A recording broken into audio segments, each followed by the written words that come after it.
Saint Pay by Hubert Crackanthorpe. Regularly, 3 times a week, every Tuesday, Thursday, and Saturday, he and his dog came to beg. He was very tall and very gaunt, and his clothes were all plastered with quaint patches and ravelled along the hems. But he was always scrupulously clean. His flowing grey beard was silky and well combed, and the red skin of his hands glistened, as with much polishing. And his sabots, which were many sizes too large, were stuffed with clean straw, and he always left them on the doorstep and came into the house barefooted. He called himself Saint Pay. Why? I could never discover, for one day he admitted to me that he had been baptized altogether differently. He and the curé and the officer de santé and I represented the classes at Saint-Hospice, but Saint Pay alone vivait en rentier, for from sunrise to sunset he was idle. He had not done a day's work since the war. He lived in a ramshackle, one-roomed, mud-floored building, from one corner of which at night, through the broken tiles, he could lie and watch the stars. But the house was his own property, and every Tuesday, Thursday, and Saturday morning he shuffled out of it in his clumsy sabot to beg around the neighborhood. Saint Pay's dog was named Pluton. Once upon a time he had been of the race of Saint Hubert, and Saint Pay, when he learned my name, hastened to recommend the animal to my special attention. Whatever Pluton had been once in the distant days of his youth, he was now but a wriggling collection of bones, encased in a worn-out skin. I never knew him to venture to carry his tail otherwise than tight under his belly, and whenever I met him alone or skulking along behind his master, he never failed to greet me with an interminable, complicated series of groveling, Japanese-like obeisances. And, as I have said, the two came to the house every Tuesday, Thursday, and Saturday, and while Pluton sneaked off to rummage obsequiously for refuse in the scullery, Saint Pay mumbled out the whole lamentation of his woes as lugubriously, as elaborately, as if he were a complete stranger. 4 sons per visit was my allowance to Saint Pay, and when he had pocketed them somewhere amid those mysterious patches of his coat, he would clump away down the drive, noisily praying to the Virgin for the future repose of my soul. Eudore and Saint Pay were neighbors, and Eudore hated Saint Pay after his obstinate, uncompromising fashion, and never altogether forgave me for encouraging the old impostor.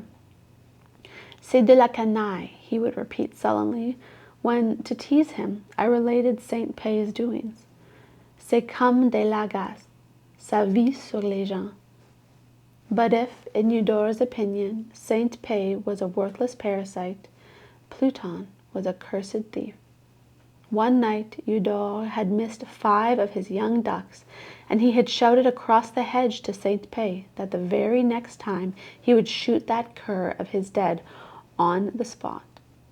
At which threat Saint Pay shrugged his bony shoulders, and Pluton retreated inside the house, groveling more obsequiously than ever.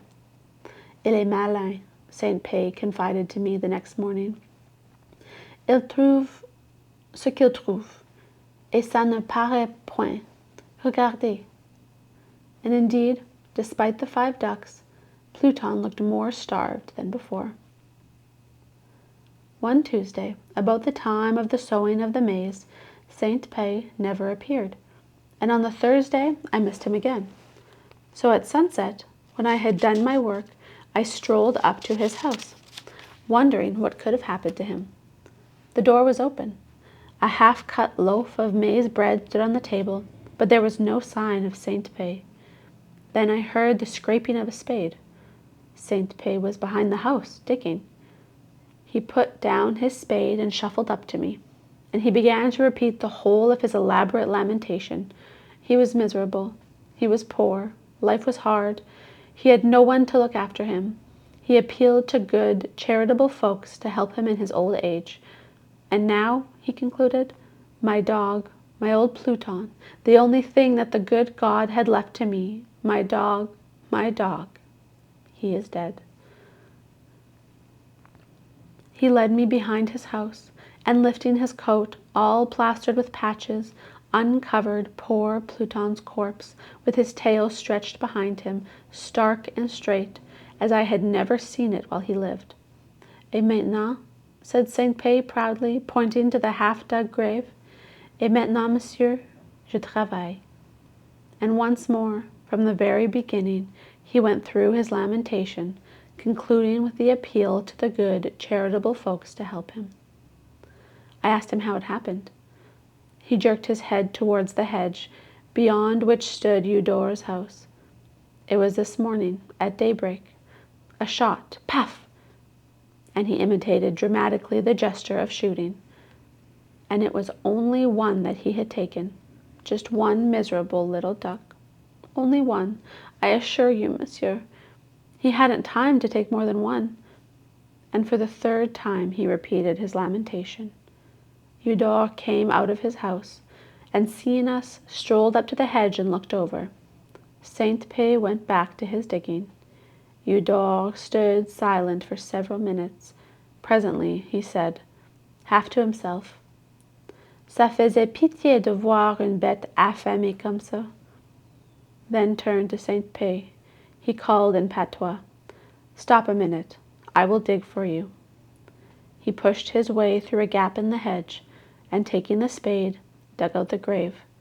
And when he had finished, Saint Pé lifted the stiff carcass tenderly and placed it inside, then shoveled the earth over it with his clumsy sabot.